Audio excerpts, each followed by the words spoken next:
우리가 좀 전에 읽은 이 성경 말씀은 우리가 참 잘 아는 말씀인데 저는 가끔 이 마리아와 마르다 이야기가 왜 성경에 기록이 되어 있을까? 누가복음에만 이제 이 내용이 기록이 되어 있는데, 자, 우리가 언뜻 보면은 좀 단순한 내용 같지만 우리 기독교 역사에서 2000년 기독교 역사에서 이처럼 다양한 해석과 논쟁을 일으킨 성경 구절도 흔하지가 않습니다. 자, 우리 이제 이거와 관련된 유명한 성화들인데 예수님과 제자들이 마르다의 집을 방문하죠. 동네에 갔는데 마르다가 적극적으로 자기 집으로 모셨습니다. 그러면서 이제 빚어지는 일종의 에피소드죠. 자, 손님들을 맞이하면서 음식 준비에 언니 마르다는 매우 분주했습니다. 반면에 동생 마리아는 분주한 언니는 아랑곳하지 않고 예수님 발치에 차분히 앉아가지고 말씀을 듣고 있었어요. 어떻게 보면 참 철이 없는 동생처럼 생각이 되는 거죠. 그런데 결국은 이 언니 마리아는 책망을 받고 동생 마르다는 칭찬을 받았습니다. 자, 여러분, 이 결과에 대해서 가장 항변하고 싶은 사람들은 여전도의 회원들일 것입니다. 예전부터 사실 이 교회의 어려운 일들, 굳은 일들, 손이 많이 가는 부산한 일들을 항상 우리 여성도님들, 우리 여전도 회원들이 해왔죠. 특별히 뭐 주일 점심을 비롯해서 또 우리 여름 성경학교나 또는 수련회나 이런 게 있으면은 뭐 식사 준비하고 간식하고 이런 거 준비하느라 분주해요. 근데 이처럼 몸으로 열심히 섬기는 사람들이 오히려 마르다 취급을 받습니다. 그리고 그런 일을 하다가 뭐 집회에 좀 늦거나 그러면은 마르다 같은 신앙이라고 또 책망도 받는다 이거예요. 반면에 봉사일은 이리저리 피하면서 자기만 은혜 받겠다고 예배나 집회 맨 앞자리에 앉는 이 소위 마리아들이 과연 옳은 것이냐 반문합니다. 일리 있는 항변이죠. 그래서 중세 때 수녀원에서 설교 봉사를 했던 마이스터 에카르트라는 사람이 있는데 이 사람은 여기 성경에 보면 마르다야 마르다야 이렇게 예수님이 2번이나 마르다 부르는 것을 보면서 예수님 마리아보다 오히려 마르다를 더 사랑하고 인정하셨다. 그러면서 그 마르다가 주님께 간청한 것은 이기적인 질투에서가 아니라 곤란에 처한 이웃사랑의 순수함에서 나왔다. 그러면서 마르다같이 해야 한다. 이렇게 이제 이 성경을 해석을 했어요. 좀 억지 같은 해석이죠. 억지 같은 해석인데 여인들의 헌신과 섬김의 의미가 이 성경을 통해 자꾸 폄하돼 가는 것 같으니까 그것을 막기 위한 노력이기도 했습니다. 여러분, 당연히 주님은 헌신적으로 봉사하고 섬기려고 하는 자를 탓하고 그저 이기적으로 자기의 영적인 이익을 취하려고 하는 그런 자를 칭찬한 것이 아니죠.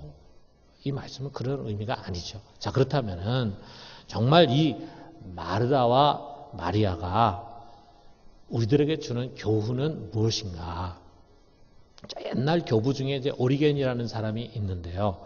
그 오리겐과 같은 그런 교부들은 이 마르다를 어떻게 이해했냐면 이 성경의 마르다는 바딜리 액션, 육신적인 행동을 상징하는 것이고 마리아는 spiritual contemplation, 영적인 묵상을 상징하는 것이다.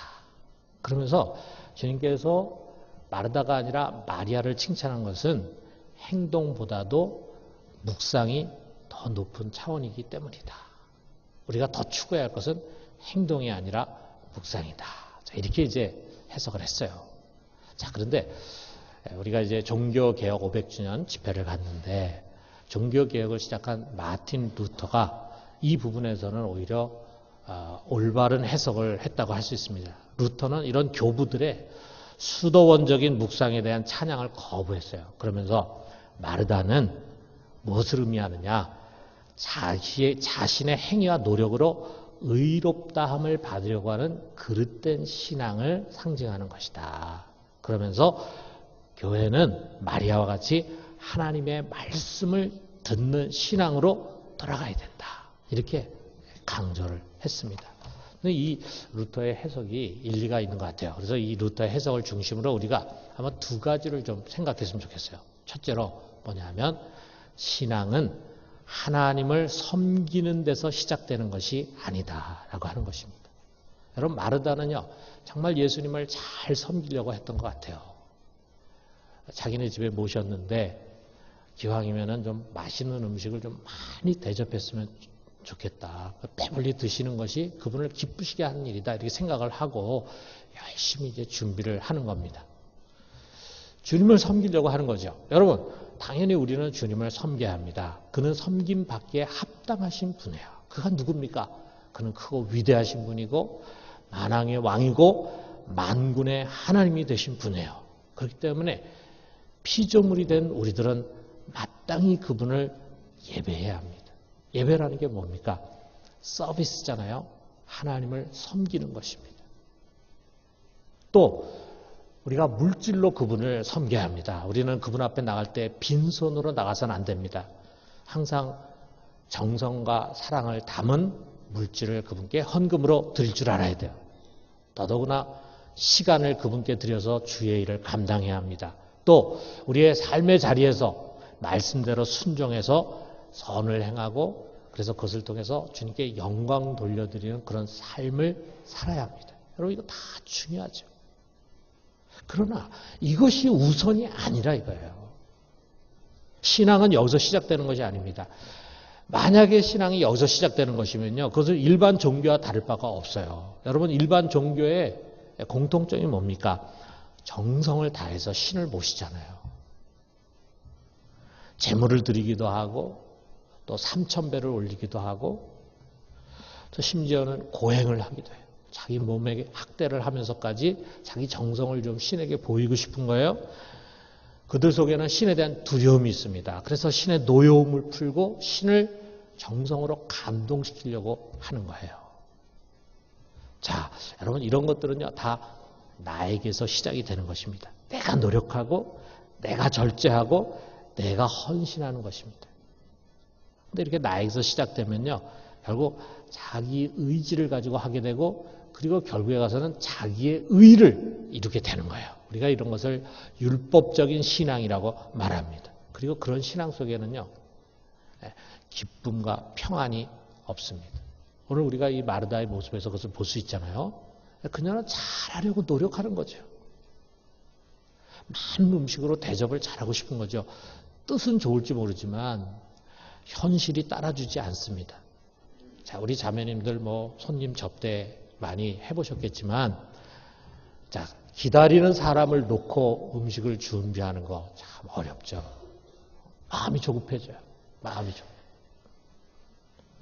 생각처럼 그렇게 음식이 척척 나오게 되지를 않는다 이거예요. 그래서 여기 40절 상반절에 보니까 마르다는 준비하는 일이 많아 마음이 분주한지라 그랬어요. 여기에 분주하다, 페리스 파우라고 하는 말은 과부하가 걸려가지고 산만해지는 것을 의미하는 거예요. 몸은 하나인데 만들어야 할 음식은 여기저기 있고 그러다 보니까 막 생각이 막 분산이 되다 보니까 어떻게 됩니까? 평안이 없어지는 거죠. 그러면서 자기도 모르는 사이에 많은 일로 염려하고 근심하게 돼. 이렇게 빵이 왜 빨리 이렇게 부풀지 않을까? 아니, 아직 양파 껍질도 벗기지 않았는데 구근버섯 끓어오르잖아. 소금은 어디 있는 거야? 내가 분명히 어제 여기 뒀는데 마리아가 또 딴 데 치운 모양이구나. 어머, 올리브 기름이 다 떨어졌네. 아마 옆집에는 있겠지. 빨리 가서 빌려와야겠다. 우리가 상상만 해도 마리아가 혼자서 얼마나 힘들었겠습니까? 자, 그 마음의 상태를 우리 주님께서 읽고 있었어요. 여기 41절에 보니까 마르다야, 마르다야, 내가 많은 일로 염려하고 근심하나. 참 많은 일로 염려하고 근심하고 있구나. 예수님이 이게 진단하시는 거죠. 자, 여러분, 이렇게 자기로부터 시작된 신앙은요, 이처럼 염려와 근심에 빠지기가 쉽습니다. 그것뿐만이 아니에요. 마음이 좁아져. 그러면서 비판과 원망과 불평이 나오게 됩니다. 이리 뛰고 저리 뛰던 마르다가 말이에요. 저쪽 거실에 있는 자기 동생을 봤어요. 그리고 그 앞에서 뭔가 열심히 설명하는 예수님을 봅니다. 보면서 시험에 드는 거예요. 왜 나만 이렇게 수고해야 되지? 이런 생각이 드는 거예요. 여러분 일하면서 그런 게 있잖아요. 그냥 차라리 나 혼자만 있으면은 좀 힘들어도 내가 하는데 누군가 같이 옆에 사람이 있어요. 근데 그 사람 일을 안 해. 나만 다 해야 돼. 그럼 여러분 마음에 시험이 들잖아요. 그러니까 마르다도 지금 동생과 예수님 보면서 왜 나만 이렇게 일해야 돼? 이런 생각이 이제 퍼뜩 든 거예요. 화가 나는 거죠. 화가. 그러면 그 분노의 화살이 제일 먼저 누구에 향합니까? 사람에게 향하는 거죠. 이미 성경에 기록되지는 않았지만 뭐 그런 거 기록할 필요가 없으니까 기록 안 했겠지만 틀림없이 마르다는 먼저 마리아에게 화를 내면서 책망했을 것입니다. 예, 또 도대체 뭘 하고 있는 거야? 내가 지금 이리 뛰고 저리 뛰는 게 눈에 안 보이니? 와서 좀 도와줘야지. 이 철부지 같은 애야. 이렇게 책망했을 거라 이거죠. 그런데 분노가 이제는 주님에게로 향합니다. 그런 철부지를 좀 잘 달래가지고 야, 언니가 저렇게 힘들게 일하고 있는데 가서 도와줘야지. 이렇게 하셔야 할 분인데 그런데 그분이 그 아이를 놓고 뭔가를 계속해서 이야기하고 있다. 그러니까 40절 하반절에 보니까 주님에게 이렇게 얘기합니다. 주여, 내 동생이 나 혼자 일하게 두는 것을 생각하지 아니하시나이까 그를 명하사 나를 도와주라 하소서. 이렇게 말해요. 우리 NIV 성경을 풀어가지고 번역해서 보면 이렇게 되어 있습니다. 주님은 내가 모든 일을 혼자 하는 동안에 동생이 여기 앉아 있는 것이 불공평하다고 생각되지 않으세요? 그녀에게 와서 날 좀 도와주라고 말씀해 주세요. 자, 여러분 뭔가 이렇게 감정이 좀 담겨 있지 않습니까? 감정이 좀 느껴지죠? 지금 화가 나 있어요. 주님에 대한 불평의 마음을 갖고 있습니다. 한마디로 말하면 이거 불공평하잖아요. 왜 내가 혼자서만 일을 다 해야 됩니까? 불공평하잖아요. 자, 여러분 나로부터 시작되는 신앙의 자연스러운 과정이에요. 잘하자, 잘해야 된다. 이런 당위성에서 열심히 합니다. 그런데 뜻대로 되지 않으니까 점점 평안을 잃어가. 그리고 지쳐갑니다. 시험에 들어요. 그리고 시험에 들면은 주위 사람들에 대해서 불평을 갖게 됩니다. 그리고 결국은 하나님이 왜 이렇게 하셨을까? 하나님 왜 이 모양을 그대로 놔두시는 것일까? 하나님을 원망을 해. 그러다 보니까 영적인 침체에 빠지게 되고 결국에는 나가 떨어지게 되는 것입니다. 자, 이 모든 것에 원인이 어디에 있을까? 신앙의 핀트가 잘못되어 있다는 거죠. 우선순위가 잘못되어 있는 것입니다. 신앙은 하나님을 섬기는 데서 시작하는 것이 아니라 이거죠. 자, 그러면 어디서 시작해야 되나? 여러분 정신 차리고 잘 들어야 됩니다. 특별히 우리 성도님들 중에 1년 동안 힘들게 살겠다. 올 연말 12월까지 꼭 참았다가 12월 되면 이제 내려놔야지 라고 생각하는 분이 혹시 여러분 중에 있을지 모르겠어요. 이 교사하는 거 힘들다. 찬양대 하는 거 힘들다. 차량 봉사하는 거 힘들다. 막 힘들다 이렇게 하면서 이제는 내가 힘들어서 못하겠습니다 라고 하시는 분들, 여러분 힘든 원인이 어디에 있는가 하는 것을 정확하게 파악해야 돼요. 때로는 우리가 사역하다 보면은 마음에 불평과 불만과 원망이 있어가지고 그 일을 하고 싶지 않다 이런 생각을 가질 수가 있어요. 어디에서 그런 원인이 생겼을까? 자, 우리가 이거를 한번 돌아보자고요. 그래서 두 번째로 나가봐요. 두 번째는 뭐냐면요. 신앙은 하나님의 섬김을 받는 데서 시작하는 것이다. 이거예요. 신앙은 우리가 하나님을 섬기는 데서 시작하는 것이 아니라 하나님의 섬김을 받는 데서 시작하는 거예요. 여러분, 신앙은 우리에게서 시작되는 것이 아닙니다. 하나님에게서 시작돼요. 모든 것이 다 하나님에서 시작돼요. 그가 먼저 은혜를 베푸셨어요. 그가 먼저 우리를 섬겨주셨어요. 우리가 하나님을 섬기기 전에 하나님이 먼저 우리를 섬겨주셨어요. 어떻게 섬깁니까? 온 힘을 다해 섬깁니다. 온 마음을 다해 섬기고 마지막에는 자신의 생명을 다해서 우리를 섬겨주셨어요. 우리도 지금 주님을 섬기지만요. 우리는 그렇게 못 섬깁니다. 그런데 우리 하나님은요. 여러분 한 사람 한 사람을 온 마음을 다하고 온 힘을 다하고 온 뜻을 다하고 온 생명, 목숨을 다해서 섬겨주셨어요. 여러분 어떻게 섬겨 잘 알잖아요. 우리 하나님에게 가장 소중한 것, 이 세상에 무엇과도 바꿀 수 없는 그의 독생자 예수 그리스도를 세상에 보내셔서 죽이셨습니다. 그리고 그의 피로 우리를 살리셨어요. 그의 대속의 죽음이 우리를 모든 죄에서 건져주셨어요. 우리를 거듭나게 해가지고 그의 자녀로 삼으시고 그리고 영원한 영화로운 상속자로 세워주셨습니다. 여러분, 이 하나님이 우리를 이처럼 사랑하시고 축복해 주셨다는 이것이 우리가 이 세상에 태어나서 죽을 때까지 들을 수 있는 가장 아름답고 감미롭고 복된 소식입니다. 가장 은혜로운 이야기입니다. 이 하나님의 이야기가 복음이에요. 좋은 소식이에요. 이거는 최근에 일어난 일이 아니라 이미 2000년 전에 아주 오래전에 우리가 태어나기 전에 우리가 하나님을 알기도 전에 이미 하나님 다 이루시고 우리를 이처럼 섬겨주시고 사랑해 주신 사랑의 이야기입니다. 그런데 하나님은요, 이 사랑의 이야기를 우리가 먼저 듣기를 원하십니다. 들어다오요. 내가 아름다운 찬양으로 나를 높이는 것도 좋아. 값진 예물로 나에게 감사를 표하는 것도 좋아. 너가 착하고 의로운 행실을 가지고 세상에서 내 영광 드러내는 거 이것도 좋아. 그러나 이 모든 것 이전에 먼저 내 얘기에 좀 귀를 기울여다오. 내 얘기. 예배하기 전에, 찬송하기 전에, 헌금하기 전에, 순종하고 실천하려고 하기 전에, 봉사하려고 하기 전에 먼저 내가 너를 섬기고 내가 먼저 너에게 베푼 은혜, 내가 먼저 너에게 대한 섬김, 그 희생의 사랑, 그 이야기를 좀 들어다오. 여러분, 이것입니다. 우리가 먼저 해야 할 것은 바로 이것입니다. 여러분, 마리아는 바로 그것을 택했어요.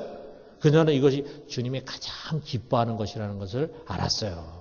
그래서 분주하게 청소하고 그리고 음식 만들고 하는 그런 일을 하지 않았습니다. 그 대신에 그의 발치에 앉아서 그의 입에서 나오는 은혜로운 말씀을 경청했어요.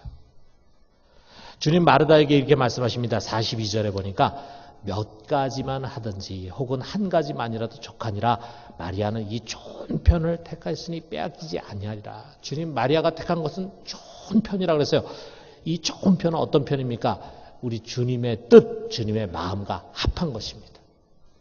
먼저 그의 말씀에 귀를 기울이는 거예요. 먼저 그의 은혜를 깨닫는 거예요. 그리고 누리는 거예요. 먼저 그의 사랑을 받고 감격하는 거예요. 그래서 거기서 감격하고 감사하고 기뻐하고 안식하고 위로받고 그래서 은혜의 사람이 되고 그래서 먼저 하나님으로부터 끊임없이 부어지는 은혜와 축복의 파이프가 연결이 되는 것입니다. 그 파이프가 연결돼서 거기서 쏟아지는 그의 은혜와 축복을 끊임없이 누리면서 우리가 이제 주님을 섬기는 거예요. 여러분, 이게 먼저입니다. 그리고 난 다음에 그 은혜 가운데서 내가 하나님 섬기는 거예요. 예배하고 찬양하고 헌신하는 것입니다. 이 우선순위가 바르게 되어 있을 때 비로소 우리는 기쁨으로 주님의 일을 하게 됩니다. 여러분, 우리의 예배는 무엇입니까? 우리는 구약의 예배하고는 제사하고는 다릅니다. 우리의 예배는 먼저 하나님 베푸신 은혜에 대한 감사의 반응이에요. 우리가 하나님을 두려워하기 때문에 이 예배에 두려움을 가지고 꼼짝하지 않고 내가 혹시라도 행동이나 말이나 잘못하면 하나님께서 예배를 받지 않으시고 그리고 나에게 화를 빚지 않을까 하는 그런 두려움에서 하나님 앞에 나와서 드리는 거 아니에요. 우리가 이날 와서 예배 드리지 않으면은 혹시 다른 데 가면은 하나님 나에게 벌을 주실까봐 그런 두려움에서 나와서 예배 드리는 거 아니에요. 우리가 와서 예배 드리는 것은 하나님께서 무한한 사랑으로 내게 베풀어준 그의 은혜에 대한 감사의 반응입니다. 그리고 우리의 찬양은 그 속에 감사 진실을 담고 있어요. 여러분, 우리는 인색함이 없이 즐거이 물질을 드리게 되는 것입니다. 그의 일을 억지로나 또는 억지로 하는 것이 아니라 자원해서 하고 분주한 가운데 불평하고 원망하면서 하는 것이 아니라 즐거움으로 하는 것이고 은혜의 빚을 갚기 위해서 우리가 그의 사역을 한다 이거예요. 그래서 여러분, 우리가 하나님의 은혜에 감격하면은요, 다른 사람보다도 더 많은 일을 맡게 되고 더 힘든 일을 맡게 되고 그렇게 될 때 왜 나에게는 이렇게 힘든 일을 주나? 왜 나는 이렇게 많은 일을 하도록 하나? 저 사람 저렇게 일을 적게 하는데 이런 불평을 하는 것이 아니라 내가 하나님으로부터 받은 은혜를 더 많이 갚을 수 있다라고 하는 그것으로 인하여 오히려 감사하게 된다. 감사하게 돼. 어려운 일을 줘도 감사하고 쉬운 일을 줘도 감사하고 하나님이 내게 주신 은혜를 생각한다면 내가 지금 하고 있는 일은 참 너무 작은 일이다. 이렇게 생각을 하면은 우리 마음속에 불평과 원망이 없어지게 된다 이거예요. 우리는 기꺼이 우리의 몸을 산 제사로 주님께 드리게 됩니다. 여러분, 우리는 은혜와 축복을 받기 위해서 주님을 섬기는 것이 아닙니다. 은혜와 축복을 받은 자로서 주님을 섬기는 것입니다. 여러분, 이것이 우리 하나님을 기쁘게 하는 것이고 하나님의 마음이에요. 그렇기 때문에 우리가 그렇게 섬기려면 어떻게 되느냐. 먼저 내게 와서 내가 너를 위해서 행한 그 큰 사랑과 은혜를 좀 들어라.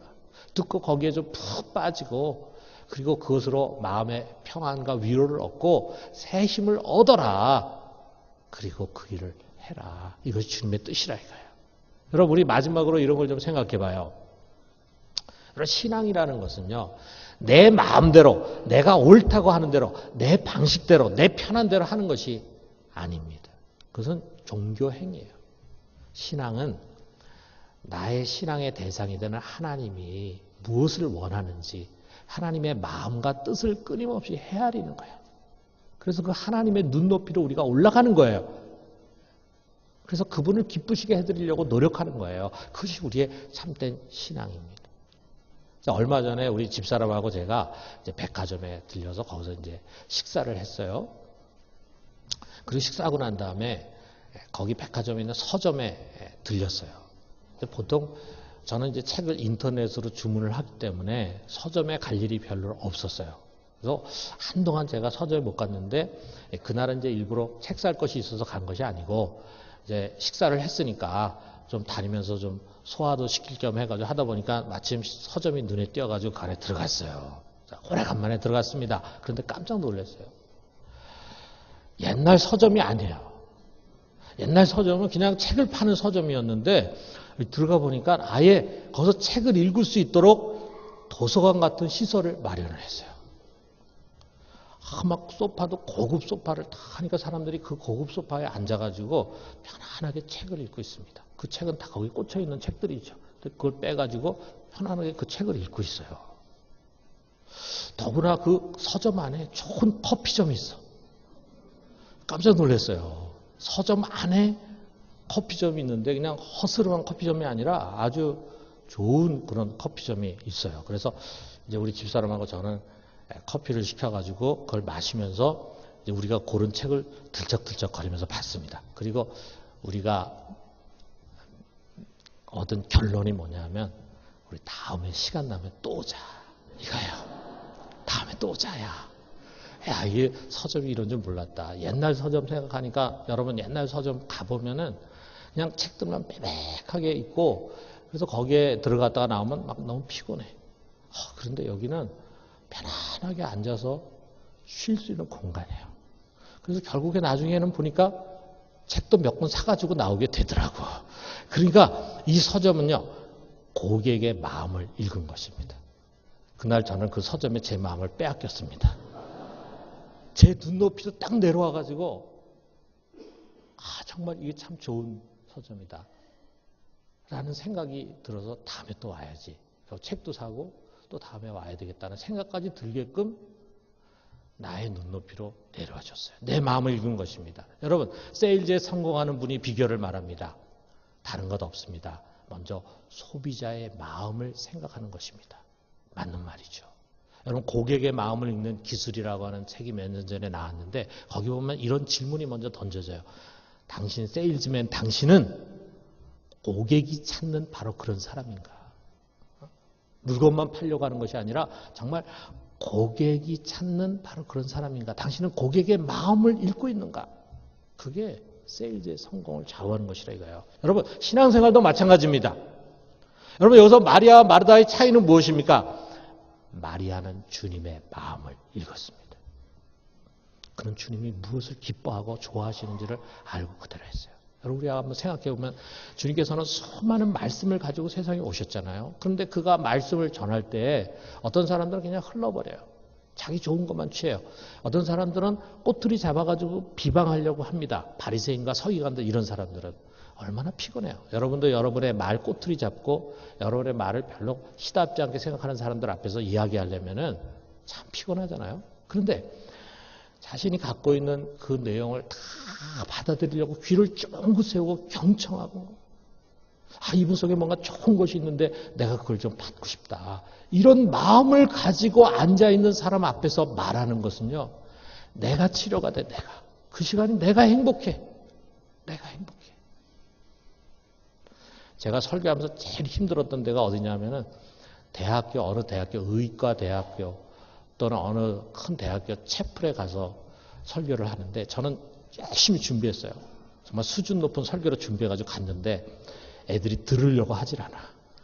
딱 시작하자마자 애들이 벌써 눈을 다 감습니다. 그리고 다리를 쭉 뻗습니다. 핸드폰을 꺼내가지고 그거 가지고 장난하기 시작합니다. 그러니까 내가 왜 이 채플을 들어야 됩니까? 난 채플 듣고 싶지 않습니다. 할 수 없이 학점 받으려고 했기 때문에 와 있습니다. 이런 태도예요. 제가 정말 1시간을 설교를 하는데 너무너무 힘이 들었습니다. 그런데 우리 교인들이 생각이 났어요. 제가 설교할 때 눈을 쭉 뜨고 뭔가를 배우려고 하는 그런 마음을 가지고 마음을 열고 들으려고 하는 우리 성도들 앞에서 내가 얼마나 행복하게 설교하고 있는가 이런 생각이 나더라고요. 우리 주님이 그랬을 것 같아. 마리아가 말이죠. 그 발치에 앉아가지고 주님을 바라보면서 주님 당신께서 무슨 말씀을 하시든지 저는 아멘으로 받겠습니다. 그런 모습을 주님 보지 않았겠어요? 그러니까 너무 행복한 거예요. 좋은 음식 먹는 것과 비교할 수 없을 만큼 주님은 그 시간이 너무 좋았던 거예요. 그러나 여러분 마르다는 어땠습니까? 주님의 마음을 읽으려고 하지도 않습니다. 그냥 자기 방식대로 하는 거예요. 그렇기 때문에 그녀는 수고하고 애쓰는 것 같았지만 좋은 선택을 하지 못한 것입니다. 여러분 신앙생활은 내 마음대로 하는 것이 아닙니다. 주님의 뜻대로 하는 것입니다. 우리 에베소서 5장 17절에 있는 말씀 같이 한번 읽어봅시다. 그러므로 어리석은 자가 되지 말고 오직 주의 뜻이 무엇인가 이해하라 그랬어요. 자, 그분의 뜻이 무엇인가 이해하라. 그분의 뜻이 무엇입니까? 그분의 뜻은 먼저 우리가 말씀 앞에 서서 경청하라고 하는 것입니다.